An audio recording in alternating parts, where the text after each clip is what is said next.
जिले के पुलिस अधीक्षक मकानी साहब, इनके निरंतर सहयोग देने वाले राजू साजिद हैं। यह फूल मकानी साहब, यह फूल मैं आपको समर्पित करता हूँ, आपका अभिवादन करता हूँ कि ये मेरे खेत का है और ये हमारे आप जो कर रहे हैं उसके लिए हमें गीता सार के माध्यम, गीता का सरल भाषा में ज्ञान का जो प्रवाह जो हमें श्लोक के माध्यम से सादी भाषा में समझाने वाले, यह पुनीत कार्य करने वाले प्राचार्य देशपांडे सर, मैं तामील से निवेदन करता हूँ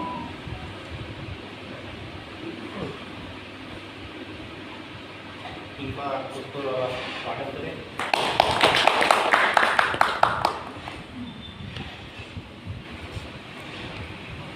कृष्ण गोविंद हरे मुरारी, हे नाथ नारायण वासुदेव। श्री कृष्ण गोविंद हरे मुरारी, हे नाथ नारायण वासुदेव। श्री कृष्ण गोविंद हरे मुरारी, हे नाथ नारायण वासुदेव। जय श्री कृष्ण।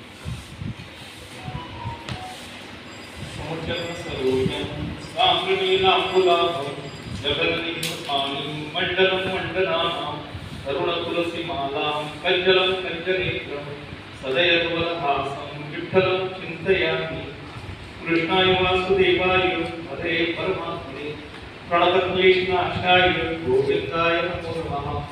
वसुदेवसुतं देवं कंसचाणूरमर्दनं देवकी परमानन्दं कृष्णं वन्दे जगद्गुरुं ब्रह्मानन्दं परमसुखदं केवलं ज्ञानमूर्तिं द्वन्द्वातीतं गगनसदृशं तत्त्वमस्यादिलक्ष्यम् एकं दिव्यं विमलमतलं सर्वधी साक्षिभूतं भावातीतं त्रिगुणरहितं सद्गुरुं तन्नमामि। सद्गुरुनाम महाराज की जय, गोपाल कृष्ण भगवान की जय। जय श्री कृष्ण। जय श्री कृष्ण।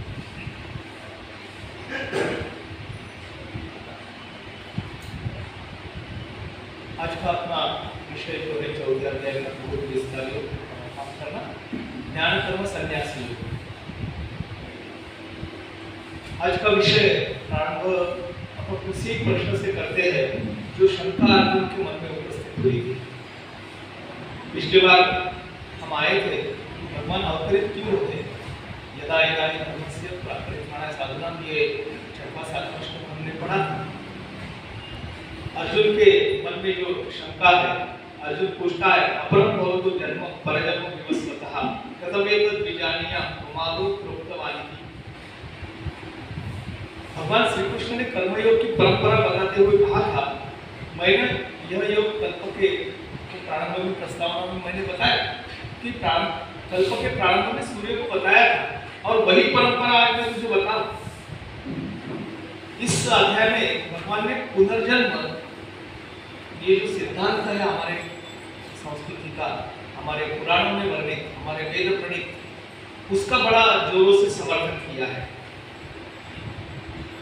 हमारा पूरा नीति शास्त्र जो है वो पुनर्जन्म पे आधारित है। वो सिद्धांत भगवान यहाँ अर्जुन को बार बार बताते हैं।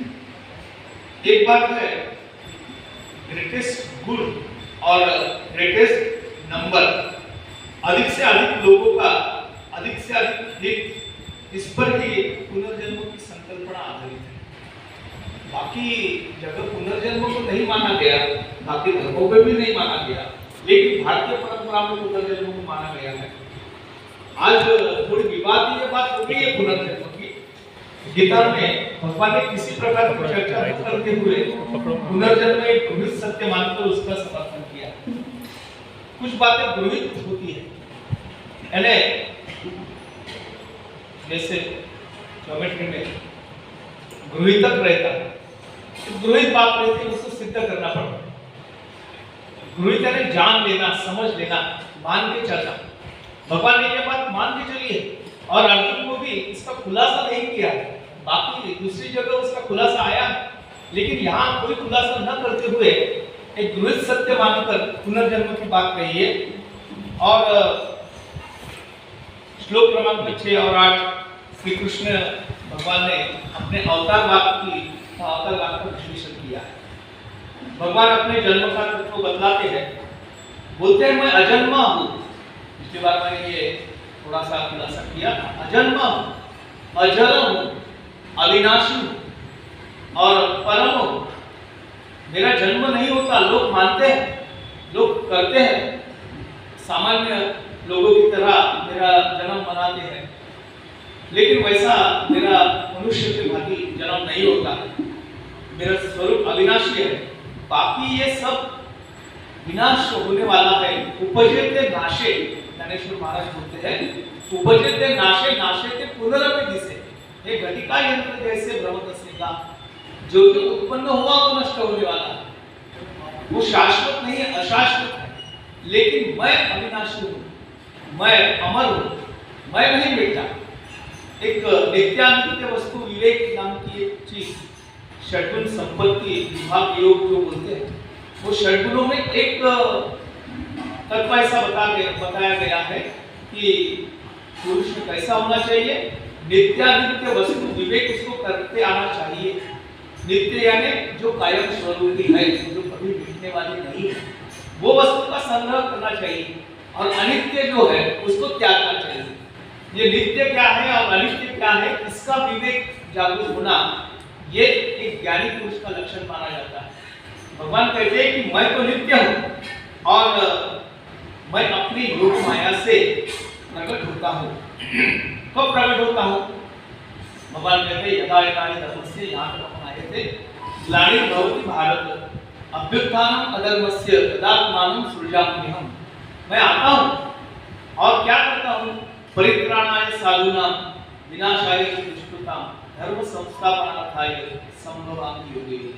यहाँ तक हम पिछले समय आए। मेरे अवतरित होने के प्रयोजन क्या है? भगवान बताते हैं, पहला जो हेतु है वो है धर्मस्य ग्लानि, जब जब धर्म की ग्लानि होती है। दूसरा हेतु है अधर्मस्य अभ्युत्थानम्, अधर्म का विनाश करने। तीसरा कारण बताया है साधूनां परित्राणाय, साधु जनों का रक्षण करने के लिए। चौथा हेतु दुष्कृतां विनाशाय, जो दुर्जन है, पापी है, उनका विनाश करने के लिए। और पांचवा बताया धर्म संस्थापनार्थाय, धर्म की प्रतिष्ठापना करने मैं अवतरित होता हूँ। अब इसकी चर्चा थोड़ी सी अपन करेंगे। बोला जाता है परित्राणाय साधूनां विनाशाय दुष्कृतां धर्म संस्थापनार्थाय संभवामि योगे। कुछ लोग आशंका इसमें लेकर कह सकते हैं भगवान पक्षपाती अपने लोगों का पक्ष लेते। परित्राणाय साधूनां विनाशाय दुष्कृतां, जो दुर्जन है उनका संहार करने भगवान आते हैं। और रक्षण किसका करते हैं? सज्जनों का, साधुओं का रक्षण करते हैं।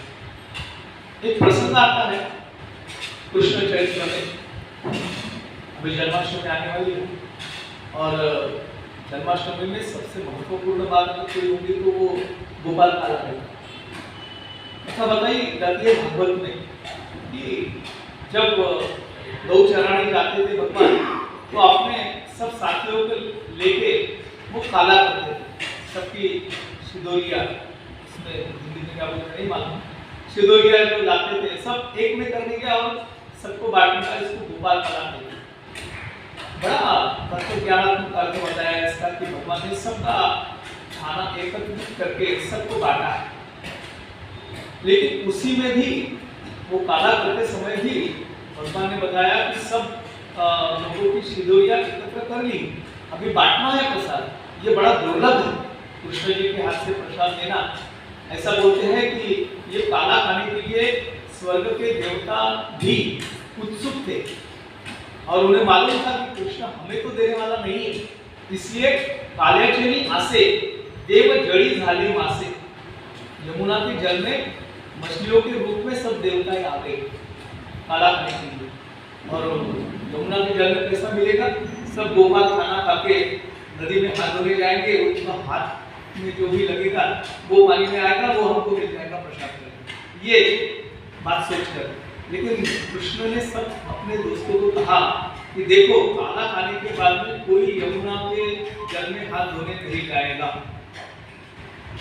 फिर हाथ कैसे पोंछने का, पीछे से अपने वस्त्र को पोंछ के देंगे, यमुना में जाके जल में हाथ नहीं धोनेंगे। शायद इसी के कारण हम लोग टिश्यू पेपर का यूज करते होंगे। कृष्ण जी ने बताया जल का उपयोग नहीं करते। तो भगवान को भी नहीं, देवताओं को भी नहीं वो काला मिला।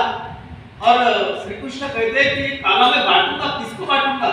माझे गड़ी कौन कौन निवड़ा बिन नहीं आते।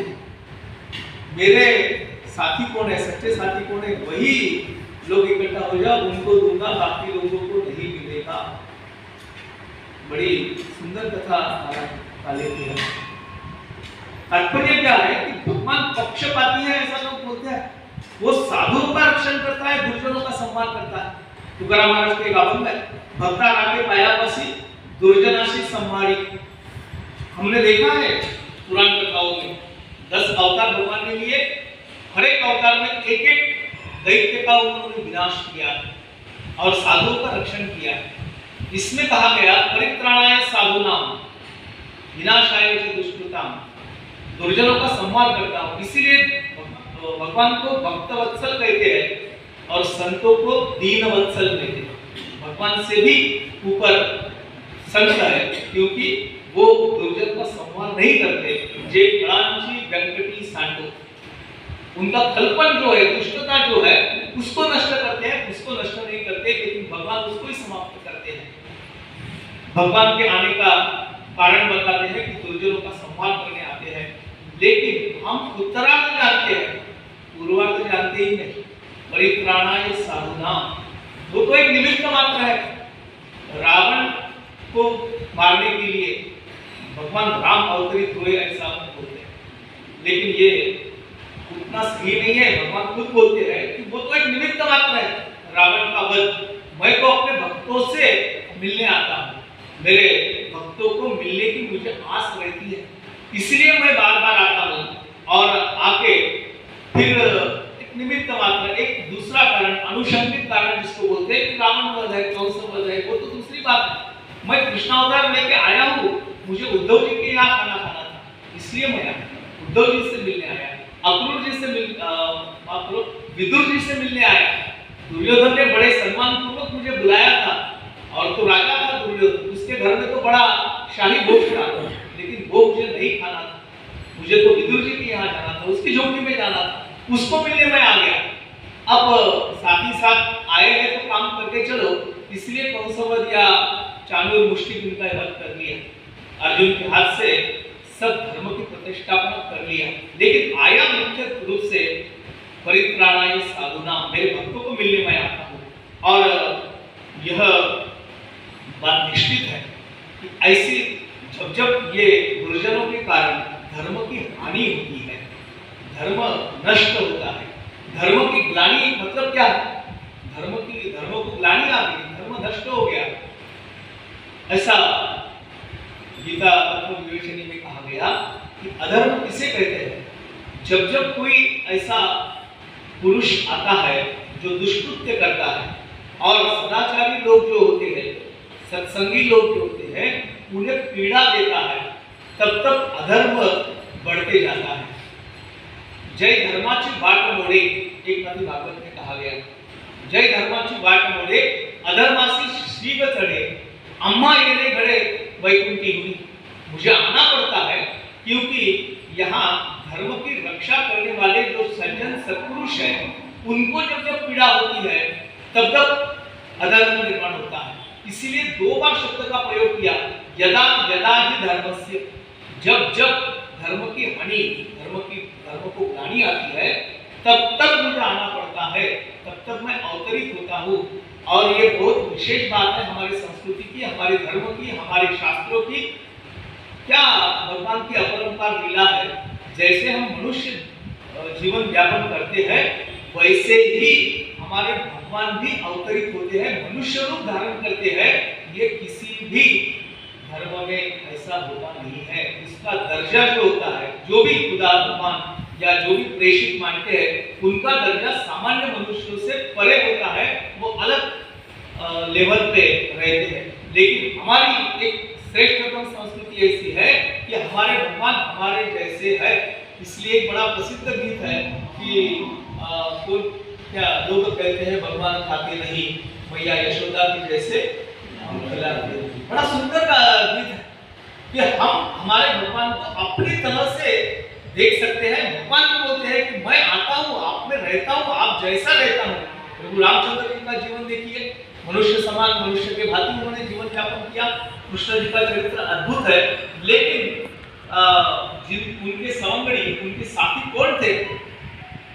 गवळियाची ताक पिणे काय कोणे चांगली, वो ताक पीने वाले जो लड़के थे, उनके बदन को भी वो एक दुर्गंधी होता है ना। पिछले पुराने जमाने में दही को मंथन करने के लिए एक बड़ा सा पात्र होता था और किसी खंबे को रवि मंथा बांध के फिर उसका मंथन करना पड़ता था। अब जब वो दही मंथन करते समय उसमें का वो छींटे अपने कपड़ों पे, बदन पे उठते थे और कितना भी जो उसका जो गंध रहता वो जाता नहीं, और बड़ा प्यारा, बड़ा अच्छा सुगंध उठा ही नहीं, पुराना होने से उसकी दुर्गंध नहीं। वैसे भी माता भगिनियों को मालूम है, जब नवनीत डालते हैं, मराठी में कढवणे असं म्हणतात, दोन्ही कापवायचं नाही, कढवायचं। पदा आले परिपाके अमुदासी, ज्ञानेश्वर महाराज ने बताया कि वो नवनीत जब घी करने के लिए, गर्म करने का कार्य प्रारंभ होता है, तो उसकी जो गंध आती है वो बहुत प्यारी नहीं होती। जब घी बनता है तो सुगंध आती है, घी बनने के पहले उसकी गंध अच्छी नहीं होती है। वो सब बदन को बच्चों के है वाले के ऐसे काय कोरे चांगली, अच्छे थे क्या, फटे कपड़े पहने थे, बिल्कुल क्या अस्थि पंजर थे, ऐसे लोगों से उनकी दोस्ती। तात्पर्य हमारे भगवान हमारे जैसे सामान्य होते सामान्यों में वर्तन करते हैं। ये बड़ा अद्भुत चरित्र है। ऐसे सज्जनों के लिए मैं आता हूँ, धर्म की ग्लानि होती है तब आता हूँ और फिर से धर्म की प्रतिष्ठापना करता हूँ। अर्जुन के मन में ये प्रश्न आता है कि अगर आपने धर्म की प्रतिष्ठापना कर दी, फिर अधर्म क्यों निर्माण होता है? अर्जुन के मन में का किम चलती पुरुषः, ये पापम चलती पुरुषः, क्यों पाप वासना लोगों को होती है? भगवान कहते हैं ये सृष्टि का नियम है, क्योंकि मैंने तो सब इंद्रिय प्रदान कर दिए, मन भी दिया, इच्छा शक्ति भी मन से निर्माण होती है। अब उसका प्रयोग करना जिसके हाथ में है, उस पर मेरा नियंत्रण नहीं है। इसके लिए पूर्व जन्म की हमारी तपस्या, हमारी आराधना, हमारी उपासना काम आती है। ज्ञानेश्वर महाराज कहते हैं बहुत सुकृताची जोडी म्हणून विठ्ठलिया मागे बहुता जन्मी। तुकाराम महाराज कहते हैं हेच करिता आलो आम्ही, ये जन्म जन्मांतर से हम करके आए, इसीलिए हमको भगवान के नाम लेने की गोड़ी उत्पन्न हुई। सहजा सहजी किसको ये भगवान का नाम अपने मुख में आता नहीं। सत प्रवृत्ति अपने आप यकायक पैदा नहीं होती, बहुत सुकृताची जोड़ी, जन्मों जन्मी का ये फल रहता है, तब जाके कहा भगवान का नाम मुंह में आता है, सच सदाचरण करने की इच्छा पैदा होती है, अन्यथा नहीं होती। तुकाराम महाराज ने तो बड़े अच्छे शब्दों में कहा, तुका म्हणे येथे पाहिजे जातीचे, येला गवाळाचे काम नाही। सामान्य लोगों का काम नहीं है, आम्ही दैवाचे दास पंढरी रायाचे। हम तो भाग्यवान है, दैववान है कि हम भगवान के दास हो गए। सबके नसीब में ये नहीं है, सरल है, बहुत ही आसान है, फिर भी मुख में राम आता नहीं है। तात्पर्य क्या है कि ऐसे जो है उनके लिए मैं आता हूँ, उनको मिलने के लिए आता हूँ। हर अवतार में एक भक्त को मिलने भगवान आए हैं। नरसिंह अवतार धारण किया, प्रहलाद जी को मिलना था, इसलिए भगवान ने अवतार लिया। और पाप चरण क्यों करता है? तो उसके पूर्व जन्म के वो संस्कार होते हैं। और भगवान जिन भक्तों को मिलने आते हैं वो भक्त कौन है, भक्त का लक्षण क्या है? मराठी में संत वाङ्मय में भक्तों की बड़ी अलग अलग तरह की व्याख्या की है। नाथ भागवत नाम का ग्रंथ है जो श्रीमद् भागवत के 11 स्कंद पर एकनाथ महाराज ने टीका की है, भाष्य किया है। वैसा देखा जाए तो ये जो भागवत का स्कंद है इसको उद्धव गीता कहते हैं। उद्धव जी को ज्ञान दिया। एक गीता ये अर्जुन गीता है जो अर्जुन को ज्ञान दिया 18 अध्यायों में गीता के स्वरूप से, वो कुरुक्षेत्र पे दिया। समय युद्ध का था और अर्जुन को मोह निर्माण हुआ था। उसको उसके कर्म के लिए उद्युक्त करने के कारण भगवान ने कर्म योग का सिद्धांत बताया। अब ये जो उद्धव गीता बताई ये कब बताया? सब अवतार कार्य पूरा हो गया है, अब भगवान को अवतार समाप्ति करना है। तब उनके निकटस्थ मित्र थे उद्धव का बड़ा वर्णन भागवत में आता है। अब दुर्भाग्यवश क्या होता है कि हम भागवत कथा तो कर लेते हैं 7 दिन की 10 दिन की। अब जब ये उद्धव गीता का प्रकरण आता है कृष्ण जी की लीला का या उद्धव जी को बताया एकादश स्कंद में जो ज्ञान है वो बड़ा जल्दी में निपट लेते हैं। माफ करना मुझे, लेकिन बड़े भागवत कथन करने वाले महाराज जो होते हैं, क्योंकि आखिरी का दिन होता है, जो आयोजक रहते हैं उनको भी घाई रहती है। बहुत दिन जेल लिया 7 दिन तो निपटाओ, आला करने की घाई रहती है, महाप्रसाद की घाई रहती है, मंडप वाले को पैसे देना है और एक दिन चलाएंगे तो और भाड़ा बढ़ जाएगा। इसलिए महाराज जी को बताते हैं कि आखिरी दिन का जो है ना जल्दी निपटा लेना, हमको महाप्रसाद वगैरह करना है, 2-3 बज जाते हैं, फिर दोपहर शाम हो जाती है वगैरह, जल्दी करो। तो वो सुदामा चरित्र बताते हैं और जल्दी से आखिरी का अध्याय समाप्त कर। लेकिन सही तत्व जो है वो उसी में परिपूर्ण आयुर्मान भी बड़ा है, अनुभव भी बड़ा है। कृष्ण जी ने पूरा महाभारत देखा है, बाल लीला हुई है, सबको ज्ञान दिया है, सबको समझाया भी है और ऐसा समय आ गया है उद्धव जी ने भी ये सब देखा। अब उद्धव का जैसे हम बोलेंगे कि 60 के ऊपर उम्र हो गई है और हमारे यहाँ प्रचलित है कि भगवान का नाम कब लेना, जब उम्र ढल जाए तब। अब जब अच्छी उम्र थी तब भगवान का नाम नहीं लेना है। हमने क्या क्या सब पढ़ाया है कि नहीं, अभी क्या दिन है क्या जन कीर्तन सुनने के, अभी तो बाकी काम करो, प्रपंच के काम करो। अब जब बुढ़ापा आ गया तब मुंह से ठीक से बोला नहीं जाता, तब भगवान का नाम क्या लेंगे? मंदिर की सीढ़ियां चढ़ी नहीं जाती तब क्या मंदिर जाओगे? ऐसी बात होती है, तब जाके हम परमार्थ को लगते हैं। ऐसी एक संपन्नावस्था, अनुभवावस्था आ गई तब उद्धव जी को ज्ञान देते हैं, तब वो उद्धव गीता बोलते हैं। अब यहाँ पे भगवान ने बोला है भक्त कौन होता है, भक्त के लक्षण ये अध्याय में उद्धव गीता में बताए हैं और उसी का विवरण ये 10 श्लोक में आए हैं। वितराग भय क्रोधा मनमया आमुपाश्रितः बहवो ज्ञान तपसा पूता मद्भाव भागतः। इसमें ये श्लोक में 2 बातें महत्वपूर्ण भगवान ने बताया है। एक वितराग भय क्रोधा और दूसरी बात है मनमया। वितराग भय क्रोधा, कैसा है भक्त मेरा, उसके लक्षण क्या है? वो आसक्ति से दूर है। आसक्ति माने हमारे इंद्रियों को जो विषय अत्यंत प्रिय लगता है उसी में हमारा चित्त जाना, अपना सर्वस्व उसे मानना, इसे आसक्ति कहते हैं। आसक्ति हमें है, किसकी चीज है? हमारे संसार की हमें बड़ी आसक्ति है। छूटा नहीं, छोड़ते नहीं, जो भी काम काज करते होंगे, लेकिन फिर भी हमें हमारे चित्त में, हमारे मन में, हमारे अंतःकरण में सब वो संसार के ही विषय आते हैं। आते ही नहीं, सोच के देखो, अपना अनुभव बताता हूँ। पंढरपुर की पैदल यात्रा में गया, महीना भर की पैदल यात्रा, रोज घर में फोन करता था कैसा चल रहा है, सब ठीक ठाक तो है, दरवाजा ठीक से लगाया कि नहीं लगाया, यानी मेरा चित्त कहाँ है? चित्त तो प्रपंच में। आसक्ति मुझे प्रपंच के, चल रहा हूँ मार्ग पंढरपुर का, लेकिन आसक्ति घर में है। एक जगह रामायण कथा चल रही थी। अब ऐसा बोलते हैं कि जहां जहां राम कथा होती है वहां हनुमान जी स्वयं उपस्थित होते हैं, वो रहते ही है। एक आसन डाल के रखते हैं रामायण कथा में, किसके लिए? हनुमान जी को बैठने के लिए। जब भागवत कथा होती है तो एक आसन डाल के रखते हैं, किसके लिए? शुक मुनि के लिए। आते हैं सुनने, हमारी धारणा है, हमारा श्रद्धा है। एक जगह ऐसी रामायण कथा चल रही थी, बड़ा भाव खचाकर भरा था, श्रोते बड़े भाव से सुन रहे थे और महात्मा जी रामायण पाठ करने वाले वो भी बड़ी सुंदर विवेचन कर रहे थे।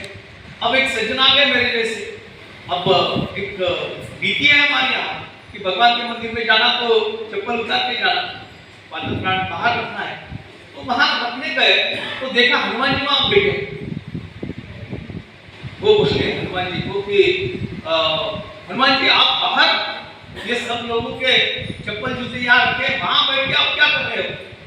आपकी जगह तो अंदर है, जहां जहां राम कथा होती है वहां आप उपस्थित रहते हो, ऐसा हमने सुना है, लेकिन आप बाहर क्यों बैठे हो मंदिर के ये पादत्राणों के साथ में? हनुमान जी बोले कि लोग अंदर बैठे हैं लेकिन उनका सब ध्यान इसी में है। कथा सुन के 3 घंटे, चप्पल कहीं चोरी होगी तो क्या करना, बाटा की चप्पल खरीदी है भाई, नहीं चित्त लोगों का उसमें है। अब जहां लोगों का चित्त है वही तो मैं रहूंगा, इसलिए बाहर बैठना मेरे को जरूरी हो गया।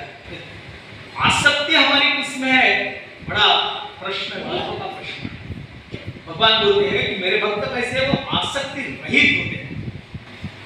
इंद्रियों को उनके विषयों में जो आसक्ति है उस आसक्ति से इंद्रियों को दूर करते हैं और भय से दूर होते हैं, इनको किसी का भय नहीं लगता। अब हमें बहुत भय, काय का भय है? हम हमारे तुकाराम महाराज जी का उठा उठा जागा पाठी, भय आले मोके। भय काय का भय है? ये काल का भय है जिसे हमारा विस्मरण हो गया है। हम सामान्य रूप से वो काल का भय कभी नहीं दिल में रखते, लेकिन कभी कभी क्या हर बार हमको एक ही चिंता रहती है कि हम जीवित रहना चाहिए, काल में हमें ग्रसित नहीं करना चाहिए। ये भय हमें 24 घंटे लगा देता है। भक्त जो होता है वो भय से मुक्त होता है, उसको मृत्यु की कभी चिंता नहीं होती। संतों के बड़े उदाहरण है, उन्होंने प्रमाण भी दिए हैं कि हमें चिंता करने की जरूरत नहीं है। मोक्ष आमा गरीब कामानी के दासी, तुकाराम महाराज कैसे वो ये सांगू जैसे तुकामणी, हमें नहीं डर लगता। अरे हमको मुक्ति मोक्ष या कुछ मांगना नहीं है भगवान से, ना ही देवापाशी मोक्षाचे गाठोडे आणुनी निराळे त्यागे हाती, उनके पास कुछ नहीं है, हमारे आते मुखी नाम हाथी मोक्ष, ऐसी साक्ष्य बहुतांची तुकाराम महाराज। हमें तो उसका डर नहीं लगता।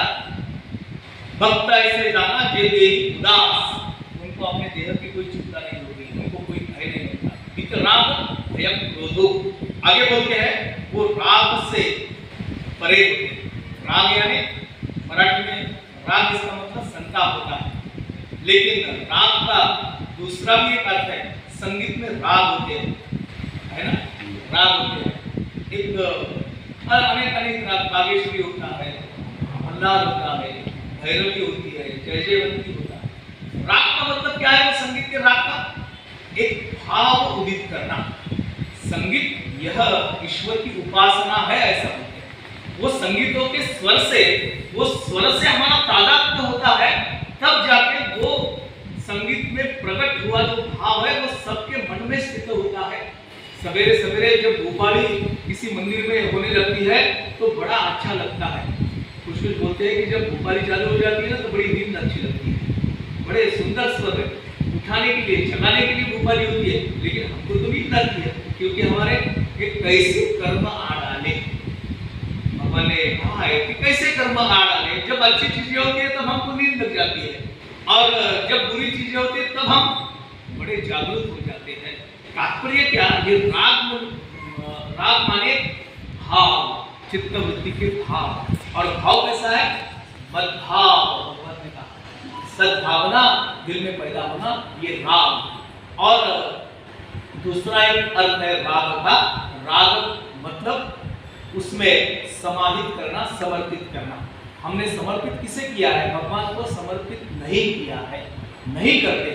हम अपना एक खुद का अलग स्वतंत्र अस्तित्व मानते हैं, हमसे परे हम भगवान को मानते हैं। भगवान दूसरी चीज, हम अलग चीज। इसीलिए भगवान के उपचार करते समय हमारी स्थिति क्या रहती है? देखो, रागयुक्त रहती है क्या? भगवान को भोग चढ़ाते हैं। सामान्य उदाहरण देता हूँ, भगवान को भोग चढ़ाना है तो कैसे? हमारे मराठी मुल्क में और मराठी लोगों में भगवान के लिए क्या भोग नैवेद्य निकालना है, छोटी थाली में निकाल, अपने लिए कौन सी थाली है? बड़ी थाली है, 3-3 कटोरियां है। और भगवान की नहीं, दाल तो चावल पे डाल दिया तो चल जाएगा, नहीं क्या मीठे पदार्थ थोड़ा सा रख दो भगवान के लिए बस। क्योंकि हमारी धारणा यह है कि भगवान को खाली दिखाना है बस। सही में अगर भगवान खाने लगे तो भोग चढ़ाना छोड़ देंगे। बड़ा विचित्र स्वभाव है ये, राग युक्त अवस्था। भक्त ऐसा होता है वो राग रहित रहता, भगवान के भाव में उसका भाव समर्पित होता है। इसीलिए एक नामदेव जी नाम के संत थे, हमने सुना होगा नाम उनका, नैवेद्य हाथीसा मूर्ति जेवी। नामदेव जी ने खुद भगवान को पंडरकाठ को नैवेद्य भोग जो है खिलाया था। जब वो भोग चढ़ाने गए, पिताजी के बाहर गांव जाने से इनके तरफ आगे जिम्मेदारी कि आप भोग चढ़ाओ, गए भोग चढ़ाने, खा नहीं रहे थे। अब मालूम है हमको खाते नहीं है, नैवेद्य की जो बाटी थी, कटोरी थी, दूध थी, वो वापस क्या दावा शेठी उनके पिताजी लाते। जब नामदेव जी वहां गए, भगवान को आग्रह किया नहीं खाएंगे तो मैं सर पटक के क्या जान दे दूंगा। भगवान ने देखा कि इतना पीछे पड़ जाए, भगवान ने दूध पी लिया। खाली कटोरी लेके घर जा रहे हैं, मां ने पूछ लिया तू कहाँ है दूध, प्रसाद कहाँ है? बोले भगवान ने पी लिया दूध। हट, ऐसा नहीं होता। मेरे पिताजी आते थे तो रोज कटोरी में जितना दूध लेके गए उतना वापस लाते थे, हम प्रसाद करके ग्रहण करते थे, तूने खाली कटोरी क्यों लाया? नामदेव जी बोले कि भगवान ने सही में दूध पी लिया। लोग देखने गए तो भगवान के होठों पे दूध की लकीर आ गई। तात्पर्य क्या कि ये भगवान के भाव में अपना भाव समर्पित करना, ये अवस्था भक्त की होती है। भय क्रोधः, उनको क्रोध नहीं आता। इसका मतलब ये मत समझना कि क्रोध नहीं आता, इसका मतलब वो क्या, चलो भाई अब सज्जन आदमी है, उनको क्या अच्छा क्या बुरा क्या, दो गाली भी दे दिए तो क्रोध नहीं आएगा, संतों के लक्षण है। एक प्रसंग आया, एक जहाज पे सवार एक क्रिश्चियन पादरी थे, बड़े करुणावस्था में, और उसी में एक हिंदू सन्यासी भी प्रवास कर रहे थे। अब उसने बड़ा अपने धर्म के बारे में बताने लगा। बीच समुद्र में वो जहाज गिरी, बताने लगा कि हमारे गॉड जो है वो ऐसा आते हैं, सबको दीक्षा देते हैं, बड़े ज्ञानी हैं, और हमारे यहाँ कोई अंधश्रद्धा का कोई चांस नहीं है। हम भी अंधश्रद्धा नहीं मानते हैं, प्रमाण को सत्य मानते हैं। लेकिन तुम्हारा धर्म है, बहुत सारी अंधश्रद्धाएं तुम्हारे धर्म में पाली रखी है। तुम कीड़े को भी भगवान मानते हो, सर्प को हम भगवान मानते हैं, तुम वृक्षों को भी भगवान मानते हो। ऐसा मतलब वो हिंदू सन्यासी था, बोले हाँ हमारे परंपरा में है, हमारे वेदों में लिखा। बड़ी शांत भाव से समझाने लगा। वो अपना बोलना वो छोड़ नहीं रहा था, बड़ा ताव से बोल रहा था, चाव से बोल रहा था, नहीं ऐसा है वैसा है, निर्वचना कर रहा था। अब धीरे धीरे आके उसने देखा कि तू कुछ बोलता नहीं, ठीक है समझा रहा है, तो उसने बड़ी अपशब्द बोलना चालू कर दिया हिंदू धर्म के बारे में। तब जाके वो सन्यासी बोले कि देख अब तो सुन लिया, अब एक शब्द भी तू हिंदू धर्म के बारे में आके बोलेगा तो तुझे उठा कर फेंक दूंगा समुद्र में। और उनकी मुद्रा वगैरह देख के वो भयचकित हो गया, एकदम से शांत हो गया। फिर वो सन्यासी ने उसको हिंदू धर्म का तत्व बताया। ये जो हिंदू सन्यासी था, इनका नाम था विवेकानंद। उन्होंने पूरे जगत में हिंदू धर्म की महत्ता बताया। शांत स्वभाव के है, क्रोध नहीं आता है, इसका मतलब ये नहीं है वो दुर्बल है। भक्त कभी दुर्बल नहीं होता, कभी दुर्बल नहीं होता। जो साधु होते हैं वो अपना संयम रखते हैं। भगवान जी ने भी संयम रखा है। दुर्योधन की सभा में गए थे, बहुत बार समझाया उसे, समझाया नहीं ऐसा नहीं, एकदम से सुदर्शन चक्र हाथ में नहीं लिया, एकदम से युद्ध नहीं किया, बहुत समझाया, लेकिन दुर्योधन मानने को तैयार नहीं। दुर्योधन मानने को तैयार नहीं। सुई सूची के अग्र पर भी समाएगी, उतनी भी जमीन देने को तैयार नहीं। तब जाके भगवान को अपना विश्वरूप दिखाना पड़ा। वितराग भय क्रोधः, इनसे परे जो होते हैं वो भक्त होते हैं। इनके सिवाय ये तो पुराणों की बातें हो गई। तुकाराम महाराज जी के जीवन का एक प्रसंग बता रहा हूँ। मुझे कहा गया कि थोड़ा विवेचन करते करते आगे जाओ, एकदम से श्लोकों के अर्थ बता के समाप्ति मत करो। इसलिए थोड़ा समय ले रहा हूँ, चलेगा ना आप लोग? तुकाराम जी क्या है, जीवन का एक प्रसंग है। उनकी स्थिति पहले तो साहूकार थे, सब लोगों को एक अच्छा व्यवसाय भी उनका चल रहा था, बड़ा अच्छा क्या परिस्थिति जो थी, आर्थिक परिस्थिति जो बड़ी अच्छी थी, साहूकार बोलते थे उनको। लेकिन ऐसी विपदा आ गई कि अकाल पड़ गया, और अकाल में इतनी हानि हो गई, पशु तो गुजर ही रहे थे, लेकिन आदमी भी अन्न करके गुजर गए। खुद तुकाराम महाराज जी के घर के 5 लोगों की मृत्यु ये अकाल के कारण हो गई। पत्नी एक ही अन्न करिता मेली, तुकाराम महाराज बोलते हैं कि मेरी पत्नी अन्न दशा होकर मृत्यु हो गई। जिनको कर्जा दिया था तुकाराम जी ने, सब वो चौकड़ियां थी वो नदी में डुबा दी। किसी से कर्जा वापस लेना है, अकाल में लोग क्या देंगे? ऐसी परिस्थिति हो गई। जो एक साहूकार थे उनकी विपन्नावस्था हो गई, शाम के खाने के वादे हो गए। तो तुकाराम जी एक गन्ने के खेत में मजूरी करने के लिए गए, मजूरी करने के लिए, और सदा राम नाम भगवान का नाम लेते थे, पांडुरंग का हरि हरि करते थे। तो मजूरी के तौर पर उस समय वस्तु विनिमय का चलन था। मजूरी के तौर पर पैसे नहीं दिए जाते थे, कुछ चीजें दी जाती थी। खेतों में काम करने वाले मजदूरों को फिर अनाज दिया जाता था। तुकाराम महाराज ने गन्नों के खेतों में मजूरी करना पसंद किया, तो शाम के समय वो खेत मालक ने उनको गन्ने की मूली दे दी मजूरी के तौर पर। अब वो मूली लेके चल रहे तुकाराम, अब रास्ते में बच्चे लोग खेल रहे हैं। तुकाराम महाराज जी के पास में तो बड़े गन्ने हैं, हर एक आके मुझे एक दे दो, मुझे एक दे दो। तुकाराम जी निकाल देते, दे देते थे। ऐसा करते करते एक ही गन्ना बचा, 10-12 थे, एक ही बचा, वो लेके चल रहे हैं। अब घर तो रास्ते पर ही है, उनकी पत्नी देख रही है कि क्या मेरा पति है, अच्छे भले गन्ने मिले थे, सबको बांटते बांटते आ रहा है, एक बचा है। तो उतने में घर पास में आ गया, एक लड़का आ गया, मुझे तो मिला ही नहीं। तो महाराज जी ने थोड़ा और उसको दिया। हमारे ये भी जानते थे कि घर में पत्नी है, उसको कुछ तो लगे, मजूरी में लाया कुछ। तो वो घर में आए तो एक टुकड़ा बचा है। अब घर में आए, पत्नी को बोले कि आज मुझे मजूरी में ये गन्ना मिला है, ये आपके लिए रख लो। उसने वो गन्ना लिया और तुकाराम जी के पीठ पे गन्ने से झटका मार दिया, एक बार कर दिया। हुआ क्या कि वो मारने से वो गन्ने के 2 टुकड़े हो गए। तुकाराम जी बोले कि कितनी दयालु है आप, कितनी पतिव्रता हो कि मैंने तेरे लिए लाया, लेकिन तेरे दिल में ये आया कि मैं अकेली खाऊंगी तो मेरे पति को अच्छा नहीं लगेगा, इसलिए हम दोनों साथ में खाएंगे, इसलिए तूने 2 टुकड़े कर दिए। अब एक तू खा ले, एक मैं खा लूं। मुद्दा यह है कि वितराग भय क्रोध आसक्त नहीं होते हैं, और दूसरी बात उनकी देहाशक्ति मर चुकी होती है, समवृत्ति के लोग होते हैं। गीता प्रवचन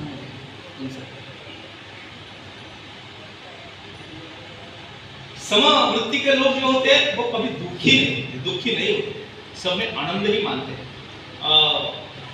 और एक किस्सा बता ही देता हूँ, सॉक्रेटिस का। सॉक्रेटिस ग्रीक देश का बड़ा तत्वज्ञ था। प्लेटो और मेगास्थनीज इनका गुरु था। प्लेटो महान तत्वज्ञ थे, सॉक्रेटिस अब बड़ी ज्ञान चर्चा करते थे, उनके स्नातक थे, उनके शिष्य थे, उनके सामने बैठे थे। अब ये बड़ी तत्व चर्चा कर रहे हैं।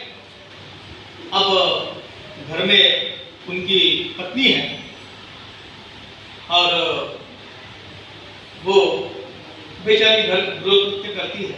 एक समय हो गया, खाना वाना बना लिया उसने, अब खाना खाने के लिए आना चाहिए। हर एक घरों में ऐसे ही होता है कि जल्दी से खाना खा लो ताकि हमें आगे के काम करना है। अब लेट करोगे तो पूरा दोपहर के भाई सीरियल देखना होता है, थोड़ा लेटना भी होता है। अब ये खाना तो बना लिया, खाने के लिए समय करने की जरूरत नहीं, आवाज दे रही है। अब सॉक्रेटिस तो अपने स्नातकों को समझाने में इतने व्यस्त है, उनको ख्याल ही नहीं है कि अंदर से आवाज आ रहा है। अब उसने उस समय तो कॉल बेल वगैरह तो नहीं थी, या मोबाइल या फोन नहीं थे कि चलो फोन करते। उसने क्या किया, उसने अपना जो स्त्री का मुख्य हथियार होता है वो हथकंडा अपनाया, बर्तन बजाने लगे, अंदर से खड़खड़ा आवाज आ रही। बच्चों के ख्याल में आ गया कि अभी खाना का समय हो गया, गुरुजी को बताया कैसे कि अभी समाप्त करो। बेचारे सुन रहे हैं, सॉक्रेटिस लोग के मगज है तल्लीन, वो जोर जोर से अपने बर्तन पटक रही है, लेकिन सॉक्रेटिस को उधर कुछ ख्याल नहीं दे रहे, बता रहे। आखिरी में वो चिढ़ गई, चिढ़ के क्या किया, उसने एक पतीले में पानी भर के लाया और जोर से आके फेंक दिया इन सब स्नातकों पे और सॉक्रेटिस पे। अब पानी गिरने से तो उनका एकदम से वो देहावस्था में आ गया। सॉक्रेटिस उनका वो तंद्री जो थी वो उतर गई। वो बोले आप सबको मालूम है, बोले ये तो रीति है, बोले हमारे यहाँ की एक पद्धति है कि जब गड़गड़ाहट होती है उसी के बाद में पानी आता है, पानी पहले से आता है। देखो क्रोध भी नहीं आता है, समवृत्ति होती है, वितराग भय क्रोधः। बोलते हैं कि मनमया मामुपाश्रितः, एक शब्द आता है मनमय होना, मनमया, मनमया मनमय मतलब भगवान में तल्लीन हो जाना। इसे ही स्वरूपता मुक्ति कहते हैं। ज्ञानेश्वर महाराज ने हरिपाठ लिखा है, हरिपाठ में 27 अभंग है और ऐसा बोलते हैं कि सबसे आसान, सबसे सुलभ अगर कोई चीज है ज्ञानेश्वर महाराज के मंगने की, वो हरिपाठ है। ज्ञानेश्वरी थोड़ी समझने में कठिन है, अमृतानुभव उससे भी ज्यादा कठिन है। चांदोग वाशिष्ठी तो हमारे आकलन के परे है, उसके लिए तपस्या करनी पड़ती है, लेकिन हरिपाठ जो है सबको आसानी से समझ में आता है। उसमें ज्ञानेश्वर महाराज ऐसा कहते हैं, पहली अभंग में देवात्मीय द्वारी उभा क्षण भरी तेरे मुक्ति चारी साध ले लिया। 4 मुक्ति की प्राप्ति केवल भगवान के द्वार पर खड़े रहने से मिलती है। उसमें थोड़ा समझने की बात है, देवाचीय द्वारी, देवळाच्या दारात नहीं, मंदिर के द्वार में नहीं, देव के द्वार में। पुणे में गया था, वहाँ क्या बड़ा प्रसिद्ध गणेश जी का मंदिर है, नाम दगड़ू से श्रीमंत लगाना पड़ता है, पहले श्रीमंत दगड़ू से ढलवाई, रास्ते पर ही है, रास्ते से चलते चलते दर्शन हो जाते हैं। बहुत सारे लोग, मैंने गया था दर्शन के लिए, खड़ा था, देखा मैंने बहुत सारे लोग स्कूटर पे मोटरसाइकिल पे जाते हैं, वहां आके ऐसा करके फिर आगे चले जाते हैं, भगवान को हेलो करके निकल जाते हैं। अब देखा देखी एक सज्जन स्कूटर पे आए, उन्होंने ऐसा तो किया, फिर ऐसा करके आगे चले गए।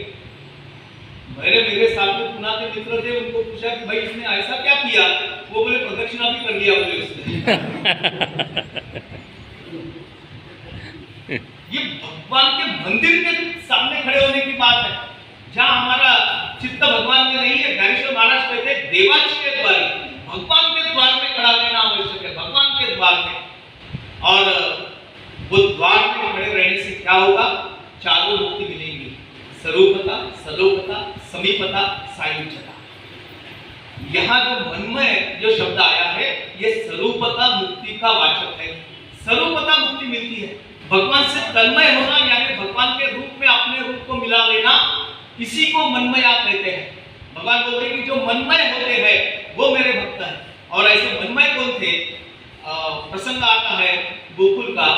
एक गोपिका जो है वो अपना अनुभव बताती है, कृष्ण जी से उनका क्या संबंध था, कृष्ण जी की प्रीति उनके दिल में कितनी थी, इसका वर्णन वो करने लगी।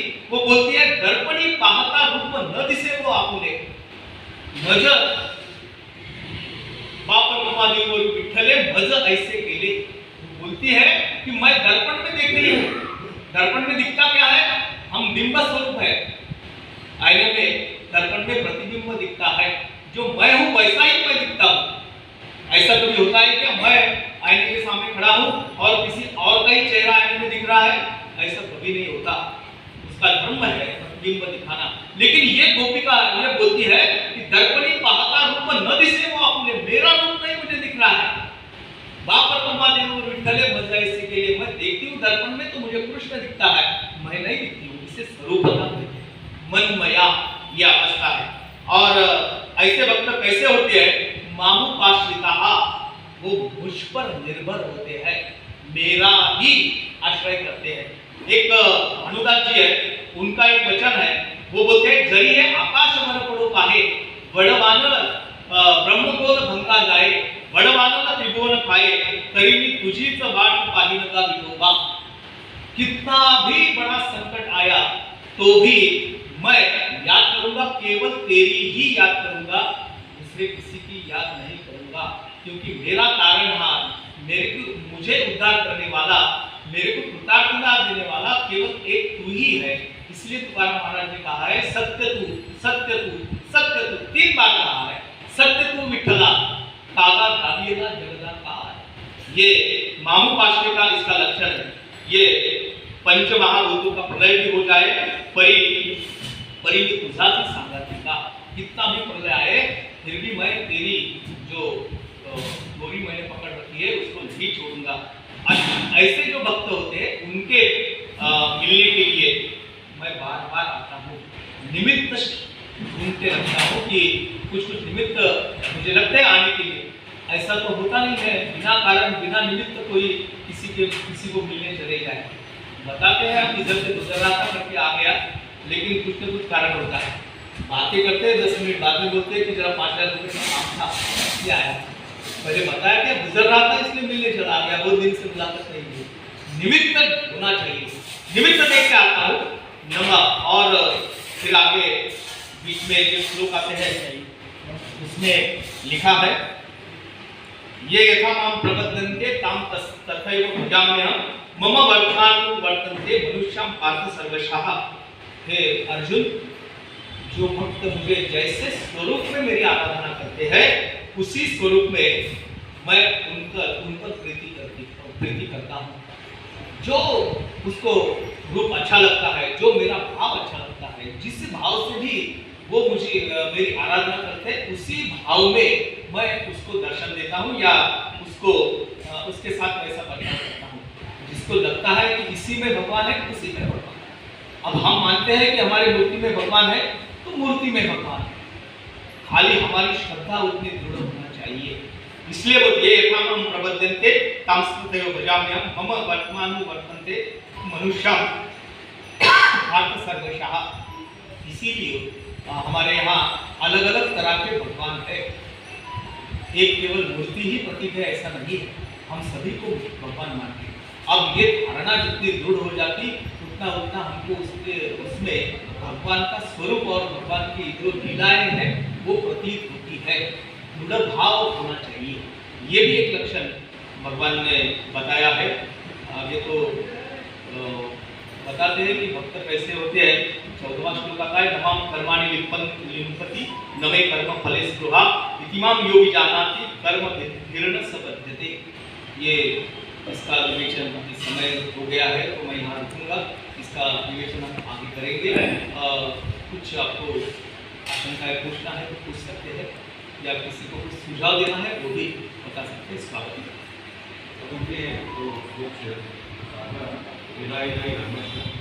उसके बारे में लॉ में हमारे को लिखा है, मैंने बताया था उन्होंने पूछा था कि जो कोर्ट में जाते हैं तो उस समय जो घंटा कौन जो बोलते हैं ना वो कौन है करके जब विषय होता है तब दोनों जो वगैरह अपनी मम्मी की जो घर बैठे ना तो उसी समय उनको ये रहता है धर्मश्य ये ऐसा उसको मैंने विजय कुमार से कुछ नहीं बोला था। इसका मतलब ऐसा मतलब कि धर्म का विजय हो, धर्म का विजय हो, इसलिए नहीं कि वो अपने जो कोर्ट में है उसी का ऐसे गंधारी का है, उसको दुनिया का मालूम नहीं रहता, लेकिन जो धर्म बच्चों की कायदा का विजय हो इसलिए थोड़ा सा क्लियर नहीं करता। ये बराबर है। भगवान का भी खुद का ये कहना है गीता में कि मैं किसी के पक्ष में नहीं, मैं सर्व साक्षी हूँ। मैं साक्षी भाव से देखता हूँ, जिसको जो कर्म जिसको है वो उसको करना है। इसलिए मैं किसी का क्या जमानतदार नहीं होगा, मैं किसी का पक्ष नहीं लूंगा, मैं वैसे ही रहूंगा यदा यदा धर्म से। वो बात कही है। गांधारी जी ने अपने आप को पट्टी बांधी थी, इसका कारण उनके पति जो थे धृतराष्ट्र जो थे वो जलवान थे और उनसे विवाह भीष्माचार्य ने उनका कर दिया था।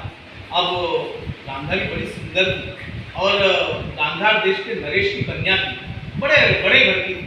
अब उसका उस समय ऐसा नहीं होता था कि पहले लड़का लड़की मिल जाए और बाद में विवाह हो। धृतराष्ट्र भी एक कुरुवंश के राजा थे, बड़ी हस्ती थी। अब इसीलिए दो राजघरानों का संबंध होना चाहिए, ये सोच के भीष्माचार्य जी ने गांधारी का विवाह धृतराष्ट्र से किया था। लेकिन उसे पता नहीं था कि ये जो कुरु वंश का राजा है वो अंधा है, बाद में चला। इसलिए गुस्से में आकर ये उसकी स्थिति थी, लड़की को गांधारी की यौवनावस्था में थी कि मेरे अंधे से मेरा विवाह कर दिया, मैं भी अपनी जिंदगी में कुछ देखूंगी नहीं। भीष्माचार्य का क्या उन्होंने जो किया उस पर अपना क्रोध व्यक्त करने का एक तरीका था, क्योंकि ससुर थे, उनके सामने बोलने की उनकी प्रार्थना नहीं थी, कृति से वो अपना विरोध प्रकट कर रही थी, इसलिए आंखों की पट्टी बांध ली थी। भगवान ने आंखों की पट्टी नहीं बांधी है, लेकिन भगवान बोलते हैं कि सब मुझे दिखता है, सब मेरे सामने होता है, लेकिन मैं उसमें हस्तक्षेप नहीं करूंगा। संजय ने इसका जवाब दिया है, जब धृतराष्ट्र ने उसको पूछा कि ये युद्ध में विजय किसका होगा, विजय किसका होगा, तो संजय तो सचिव है, उनका सेवक है, वो बोलेगा अगर तुम्हारा दुर्योधन हार जाएगा तो क्या गर्दन कटवाने की बात थी, राजा के सामने उसके विरुद्ध कैसे बोले। तो उन्होंने संजय ने बड़ा सुंदर जवाब दिया है, वो बोले यत्र योगेश्वर कृष्णो यत्र कार्को धनुर्धराः तत्र श्री विजयो भूतिर् ध्रुवानीति मतिर्मम। वो बोले जहाँ धर्म है, जहाँ श्री कृष्ण है, जहाँ ये दोनों उपस्थित है, वहाँ सदा क्या है, तत्र श्री, वहाँ ऐश्वर्य है, विजयो भूतिर्, वहाँ विजय है। कौन जीतेगा ये नहीं बताया। आयुष्य कहते जिन्हें ऐसा नहीं कीगा, जिनका जितना आयुष्य है उतना तो जी ही लेगा, ऐसा संजय ने डिप्लोमेटिक उत्तर दिया था। इसलिए ज्ञानेश्वर महाराज ने संजय की बड़ी प्रशंसा की। मैं आपको प्रश्न के बारे में इतना ही कह सकता हूँ कि जैसा हमारा कानून अंधा होते हैं, ऐसा बोलते हैं, अंधा होता है, वो जो क्या पुरावे साक्षी उस पर निर्भर करता है क्या घटा, ये न्याय देवता जान लेना चाहती है। और न्याय देवता अंधी यानी आंखों की पट्टी इसलिए नहीं रखती कि उसमें कदाचित पक्षपाती पन भी हो सकता है, इसीलिए निष्पक्ष को न्याय करने के लिए आंखों की पट्टी रखती है। मेरे आकलन में इतना आया है। एक अपने सर्वचनालय का वो द्वीपवासी के विदेश लोग हैं, उनके सर्वचनालय उसका द्वीपवासी भी यही स्कोप है। हाँ ये आएगा बराबर है। जैसे हमारे क्या पुलिस डिपार्टमेंट में सदरक्षणाय फल निग्रहण आ गया, ऐसा लिखा है। अब वो फल का निग्रहण करना बोले तो एक तरह की हिंसा ही होती है, लेकिन वैसा नहीं है, ऐसा नहीं है। विनाशाय दुष्कृता ये जो है वो दुष्कृत्य का परिपात करने के लिए किसी को तो दंड हाथ में धारण करना पड़ेगा। कि हमारे दादा धर्माधिकारी विनोबा जी के शिष्य थे, उन्होंने बड़ा सुंदर व्याख्यान दिया। एक हॉस्पिटल के उद्घाटन के लिए उनको बुलाया बड़ौदा में। वो बोले अब ये हॉस्पिटल का उद्घाटन करना है, मुझे आशीर्वाद क्या दूं, फिर हॉस्पिटल भरा रहे ये बोलूंगा तो बड़ी आफत हो जाएगी, लोग तो बीमार हो जाएंगे। और ऐसा बोलूं कि तेरे हॉस्पिटल खाली खाली रहे तो तू मुझे बुलाने का फायदा क्या है। अरे भाई धंधा चले तो भी मेरा निर्वाह होगा, इसलिए बड़ा आफत हो गई। बोले वो बोलते थे कि गांव में, माफ करना सर, वो उनका कहना था गांव में पुलिस स्टेशन नहीं होना चाहिए, गांव में पुलिस स्टेशन नहीं होना चाहिए और कोर्ट नहीं होना चाहिए। मतलब क्या है, पुलिस स्टेशन में सब अपना अपना नियम अगर पालने लगे तो पुलिस की जरूरत क्या है। डरता कौन है पुलिस से? जो कुछ बुरा काम करेगा, चोरी करेगा, डरेगा। जिसने कुछ किया नहीं है उसको पुलिस का क्या डर है। सामने से उधर जैसे बहुत सारे लोग सामने पुलिस है डर जाते हैं, क्योंकि क्या लाइसेंस नहीं है। डरना तो ही है, डरना तो ही है। अब सब कंप्लीट है, फिर क्या डरना। सिग्नल पे बराबर लाल बत्ती आ गई, मैं रुक गया, तो पुलिस सामने चार लोग खड़े हैं, तो क्या फर्क पड़ेगा। डर उसको है जो गुनाह करेगा। कहना ये था दादा धर्माधिकारी का, सब हम नियम से चले, मनुष्यता के नियम पाल के चले तो पुलिस स्टेशन गांव में रहने की कोई जरूरत नहीं। और कोर्ट नहीं, लोग झगड़ते हैं हमारे गांव में कोर्ट होना चाहिए, हाई कोर्ट। मूर्ख है बोले, हाई कोर्ट क्या के लिए हो। अरे घर के झगड़े हैं, घर में निपटाओ। एक वकील से बात हुई, उनके पास में एक क्या केस आ गई, दो भाइयों की केस थी। वो बोले कि तुम्हारी केस चलेगी 30 साल, 30 साल के बाद में ना तू रहेगा ना मैं रहूंगा, लेकिन पूरे तुम्हें दोनों के हिस्से की जितने भी स्टेट है मेरे नाम पे हो जाएगी, तुम कंगाल के कंगाल रह जाओगे। झगड़ो मत, कोर्ट में मत जाओ, आपस में समझा बुझा के काम चलाओ। ठीक है, यहाँ रुकता हूँ। नाम संकीर्तनम यस्य नाम संकीर्तन यस्य सर्व पाप प्रणाशनम सर्व पाप प्रणाशनम प्रणामो दुःख शमनस प्रणामो दुःख शरणम तन्नमामि हरिं परम नमामि हरि परम नाम संकीर्तनम यस्य नाम संकीर्तन यस्य सर्व पाप प्रणाशनम सर्व पाप प्रणाशनम प्रणामो दुःख शमनस प्रणामो दुःख शरणम तन्नमामि हरिं परम नमामि हरि परम नाम संकीर्तनम यस्य नाम संकीर्तन यस्य सर्व पाप प्रणाशनम सर्व पाप प्रणाशनम प्रणामो दुःख शमनस प्रणामो दुःख शरणम तन्नमामि हरिं परम नमामि हरि परम गोपाल कृष्ण भगवान जय श्री कृष्ण। जय श्री कृष्ण। कर्पूरगौरं करुणावतारं संसारसारं भुजगेन्द्रहारं सदा वसन्तं हृदयारविन्दे भवं भवानी चरितं नमामि मन्दारमाला कुलतालकाय कपालमालाङ्कितशेखराय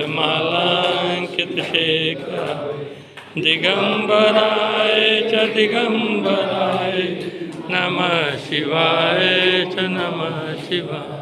श्री भागवत भगवान की है आरती, पापियों को पाप से है तारती। श्री भागवत भगवान की है आरती, पापियों को पाप से है तारती। ये अमर ग्रंथ ये मुक्ति पंथ ये पंचमुवेद निराला, नवजोत जगाने वाला। ये अमर ग्रंथ ये मुक्ति पंथ ये पंचमुवेद निराला, नवजोत जगाने वाला। हरि नाम यही हरि ध्यान यही हरि नाम यही, जग के मंगल की आरती। पापियों को पाप से है तारती। श्री भागवत पापियों को ये शांति गीत पावन पुनीत, पापों को मिटाने वाला, हरि दर्श कराने वाला। ये शांति गीत पावन पुनीत, पापों को मिटाने वाला, हरि दर्श कराने वाला। ये सुख करनी ये दुख हरणी, ये सुख करनी ये श्री मधुसूदन की आरती। पापियों को पाप से है तारती। श्री भागवत भगवान की है आरती, पापियों को ये मधुर बोल जग पंथ खोल, सतमार्ग बताने वाला, बिगड़ी को बनाने वाला। ये मधुर बोल जग पंथ खोल, सतमार्ग बताने वाला, बिगड़ी को बनाने वाला। श्री राम यही घनश्याम यही, श्री राम ही घनश्याम यही। श्री प्रभु की महिमा की आरती, पापियों को पाप से है तारती। श्री भागवत भगवान की है आरती, पापियों को पाप से है तारती। कर्पूर गौरम करुणावतारम सदा वसन्तं हृदयारविन्दे भवं भवानी सहितं नमामि। भण्डारमाला जकुलकाले कृपालमाला श्रीशङ्कराय दिगम्बराय नमः। उत्पल कृष्ण भगवान की, भागवत माता की, सभी भक्तजनों की जय, पूज्य गुरुदेव की जय।